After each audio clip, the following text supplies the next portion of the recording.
কখনো কি নিজেকে অন্যের ভিড়ে হারিয়ে যাওয়া একজন মনে হয়েছে? ভেবেছেন আপনার গল্পটা হয়তো খুবই সাধারণ? একবার আকাশের দিকে তাকিয়ে দেখুন।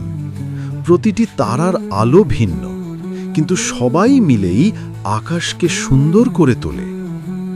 আপনিও ঠিক সেই রকমই একজন, অনন্য এবং অসাধারণ। আপনার ক্ষমতা, আপনার স্বপ্ন, এ সবই আপনার একান্ত নিজস্ব। অন্যের সাথে নিজের তুলনা করে সেই আলোকে নিভতে দেবেন না। সময় এসেছে নিজের ওপর বিশ্বাস করার, পৃথিবীকে আপনার আসল পরিচয় দেখিয়ে দেওয়ার। কারণ আপনিই আপনার গল্পের নায়ক। জেগে উঠুন। শুধু শরীর সুস্থ রাখা বা শক্তিশালী করে তোলাই সব শেষ নয়, মনকে শক্তিশালী করাটা খুবই প্রয়োজন। তাই সঙ্গে থাকুন, নিজেকে বুঝুন, আর আমাদের সঙ্গে যুক্ত থাকতে চ্যানেলটিকে সাবস্ক্রাইব করে লাইক ও শেয়ার করুন। ধন্যবাদ।